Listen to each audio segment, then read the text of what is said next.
And this is actually a shot at fallback 3. This is where we have the guests of our astronauts, friends and family who are here to see them take on New Shepard's 13th human flight. Again, this is NS-33. Right, Tabitha, so, we talked about crew member 7 accompanying with you on your flight. These folks are accompanying you through this journey and will be there to greet you when you return back safely. A great shot there of the Tesseract. Now, this is where I was for NS-31, and I tell you, it brought a tear to my eye being able to watch New Shepard launch from there. Mission Control. Good morning, crew, and welcome aboard the RSS Carmen line. Let's get started with some comm checks. Remember to turn your head to the right as you speak into the microphone. Astronaut Jim, comm check.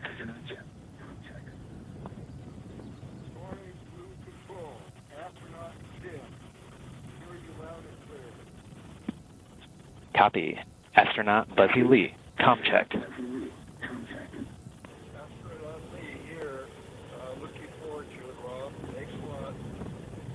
Copy.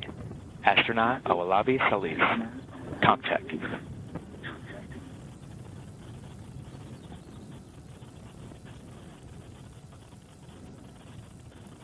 Astronaut Salis, please remember to push your push-to-talk button and respond if it is loud and clear.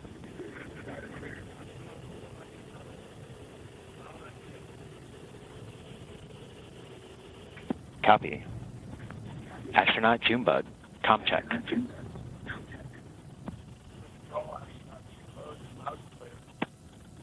Copy. Astronaut Keener, comm check. Astronaut Keener, loud and clear. Copy. And Astronaut Hunter, comm check. Luke Control, Astronaut Hunter, all clear. Copy all.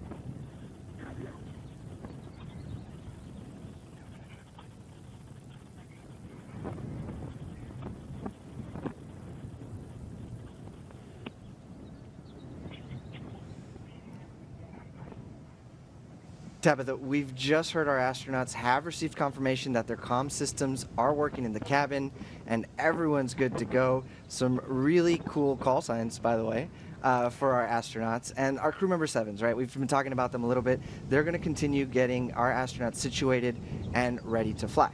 Now, every crew has a special crew name, and this crew has named themselves the Solstice 33. That's right, because of the summer solstice, which is pretty exciting. We are about T-minus 17 minutes from New Shepard's 13th human flight, and there's so much going on right now. You know that they are feeling extra excited. But right now, it's time to finally meet the crew of NS-33, starting in seat number 1. In our first seat, we have Jim Sitkin. Jim practiced law in California for 4 decades before retirement. Jim is a volunteer for a global NGO, facilitating meetings with government and community leaders in Central Europe and Sub-Saharan Africa. A lifelong adventurer, Jim has explored 7 continents and has dreamt of space since he was a child, growing up watching Star Trek. Let's talk about seat number 2, Leland Lee Larson. Lee is a philanthropist and former CEO. He's got that beautiful blue hair for today's flight. In '97, he co-founded the Larson Legacy, a philanthropic foundation focused on supporting hundreds of progressive nonprofits domestically and internationally. Early in his career, by the way, he was a teacher who worked in the Army, counseling soldiers on their educational aspirations. Very cool. And he served as a delegate to the Constitutional Convention of 1968, which wrote the present-day Constitution of Hawaii. Aloha, huh? In seat number 3, Owolabi Salis. Owolabi is an attorney and a financial consultant. He's the author of Equitocracy, which represents a vision for democracy that prioritizes equity among diverse groups. Owolabi is also a key member of the Soulmaker Ministry, which preaches the diverse nature of the universe. He tells us he's dedicating this mission to victims of discrimination and civil rights violations. Let's talk about lucky number 4. Seat number 4, my lucky number, Freddie Rosigno Jr. Eddie is an Italian-American entrepreneur, business owner, and competitive golfer. He is the president and CEO of Commodity Cables and a lifelong golfer who has dreamed of space since he was a child. He has competed as an amateur at the state and national levels in golf for 20 years. He, by the way, is the father of 3 boys, saying hi to you guys today. In seat number 5, Allie Keener. Allie is an environmentalist and dedicated conservationist with a passion for protecting natural ecosystems and wildlife for future generations. She serves on the board of Nature is Nonpartisan, a nonprofit organization advocating for bipartisan solutions to environmental challenges. And finally, in seat number 6, we have Carl Keener.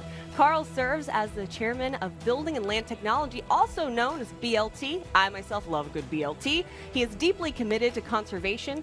Carl champions efforts to sustain, restore, and enhance wildlife and natural habitats, sustainable food systems, and environmental restoration projects through business strategy and philanthropic initiatives.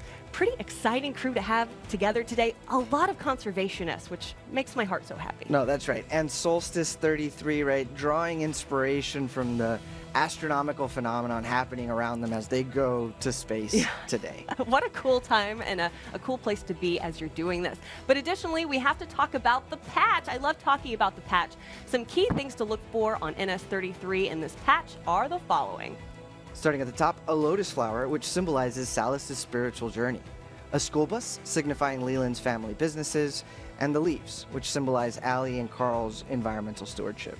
The scales of justice represent Jim's work in employment law. The moon symbolizes Freddie's passion for archaeological discoveries. I want to know more about that. And each symbol is connected with the crew capsule by this thin green line representing each of the crew's members' unique journey. Big shout out to our very own Zoe Brinkley who designed this beautiful patch. We're going to go ahead and toss it over to the rocket and take a look and get ready.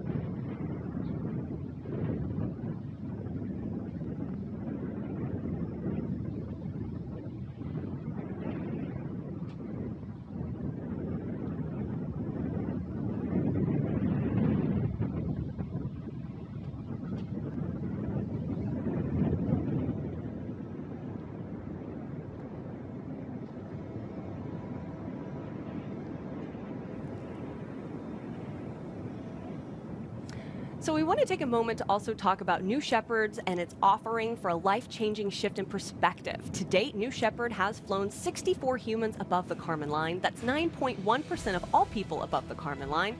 After this mission, the total number of people flown on New Shepard will be 74, by the way, will have flown twice. And what's really cool is that New Shepard allows everyday people, just like these astronauts, to visit space. We are now operating two human-rated vehicles to better meet customer demand. Safety is our absolute highest value, and we've built redundancy into every safety system. Let's go ahead and discuss how New Shepard actually fits, though, into Blue Origin's broader mission and vision. Tabitha, New Shepard is just the start of Blue Origin's journey. It's a glimpse at what lies ahead in our roadmap, not the ultimate aim.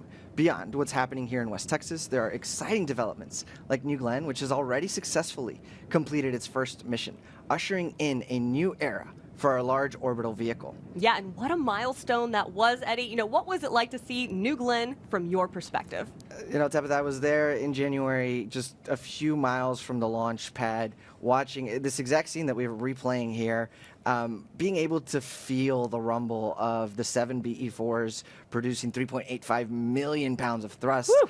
Was just an experience. And of course, right, New Glenn launched our Blue Ring Pathfinder. Yeah, Blue Ring is a very versatile in-space system providing various services for equipment and satellites in space. It's capable of relocating objects and space hardware. It can act as a communication hub between Earth and the Moon, Earth and Mars, and it augments satellite functions. You've got a picture there of the Blue Ring. It's a 44-meter wingspan total. It's a huge vehicle. Overall, it's an exciting new class of vehicle, making space more accessible and practical for companies, governments, and our customers. Right, and it's an amazing addition to our toolkit and starts to really fill out that picture of a robust space infrastructure that will make space more accessible and more usable for all humans. Right. In particular, its potential for cost-effective science missions is just, unprecedented. Right. All these developments are exciting, but there's one more piece to the puzzle. That's right. Very soon we are going to the south pole of the moon with the 8-meter tall Blue Moon Mark 1 lander that happens to be taller than the Apollo lunar module. For us, this vehicle is a pathfinder as we continue to make significant progress within our lunar permanence team.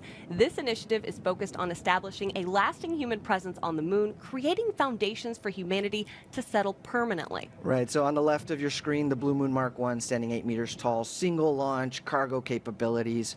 On the right are Mark 2 standing over 16-meter tall with capabilities for crew to the surface of the moon. So Tabitha, those are the pieces of the puzzle. Consider our tagline, for the benefit of Earth. This sums up our mission. Every program and every vehicle we develop aims to harness the resources of space for Earth's advantage. Our work focuses on accessing vast resources, energy, rare materials, and making it possible to relocate heavy industries, especially those that could be detrimental on Earth, like manufacturing and energy production, into space. Yeah, and these are substantial ambitions. You're probably thinking that as you're listening to us talk about everything, but that is the work at hand for us here at Blue. Historically, fewer than 700 people have traveled to space globally.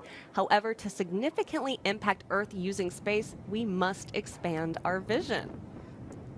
That's right, Tabitha. We've invested in developing New Shepard and building our legacy in human spaceflight.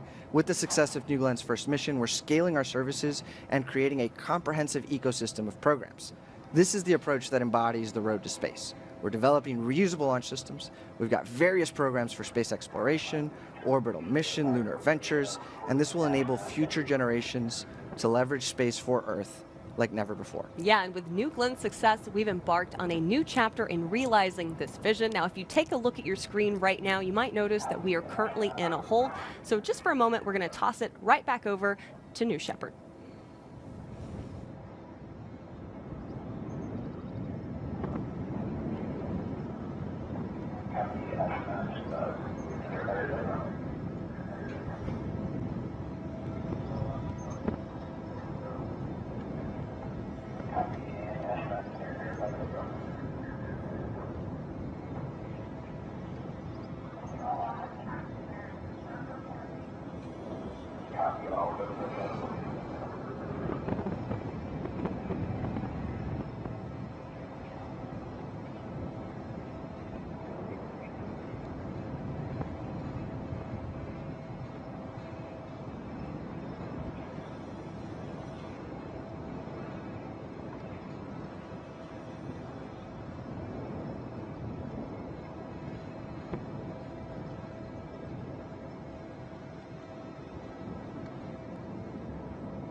So we are still currently in this hold, and in just a moment, we should be hearing from Mission Control. They're about ready to do the go, no-go poll from the launch.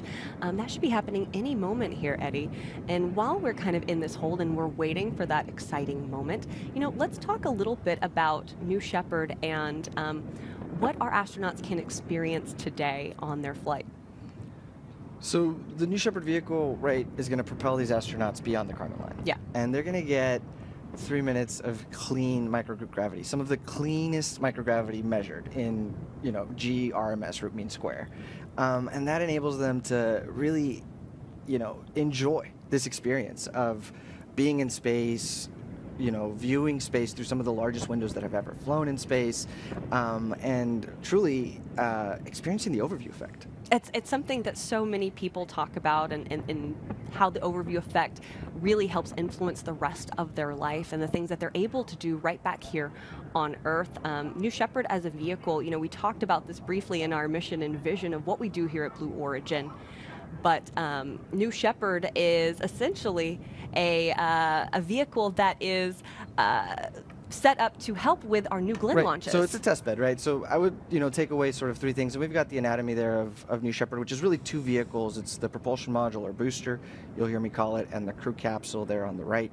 But to your point earlier, Tabitha, this New Shepard vehicle has given us really three key advantages. Number one, we get to practice, launch, land, repeat, and human spaceflight. So we get to hone our skills on operational reusability.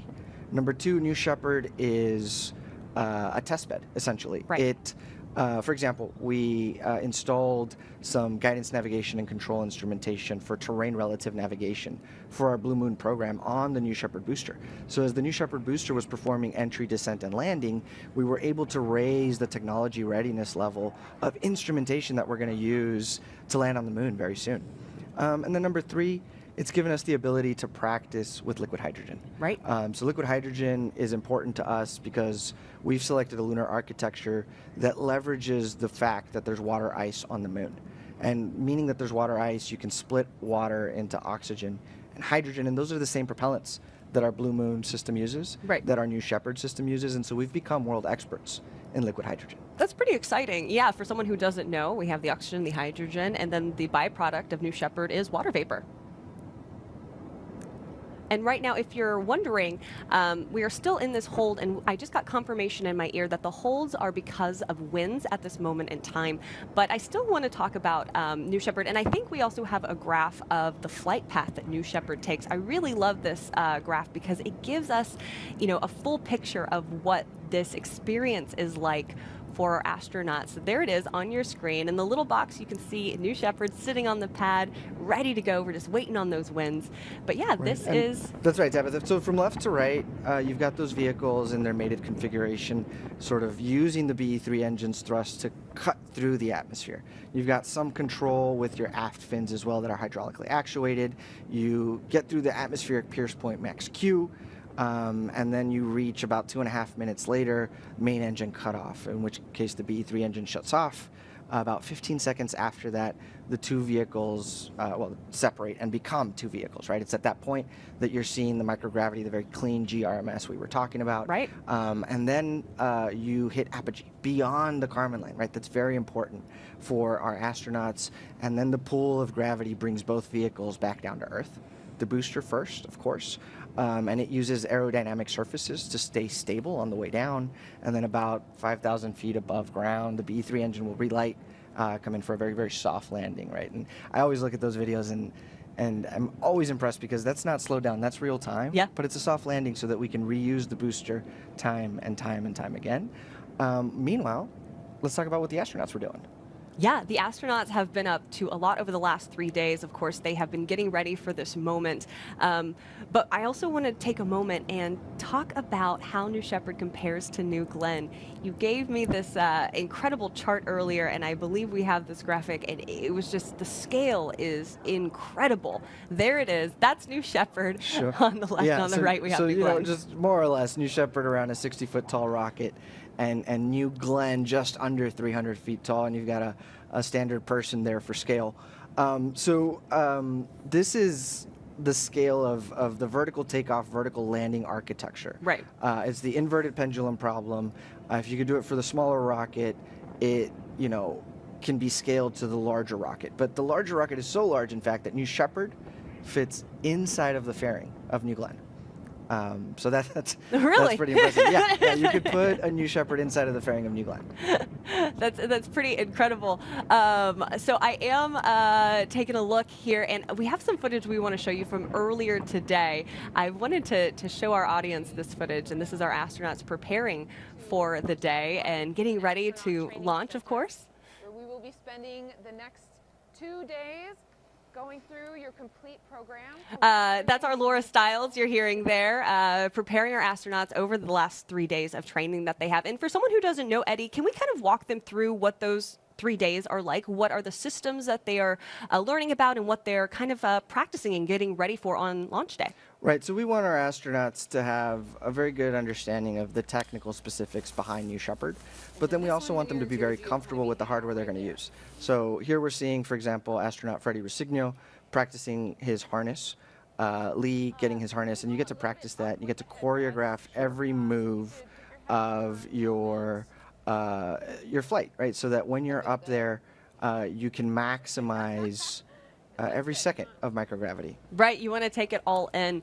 Right now, however, I want to let our audience know I am now hearing that the flight has been decided to terminate the countdown for today based on weather conditions. Out an abundance of caution, we are scrubbing today's flight, and once the turnaround plan is confirmed, we will announce a new launch window. You can follow us on social media for updates. Thank you so much for joining us today.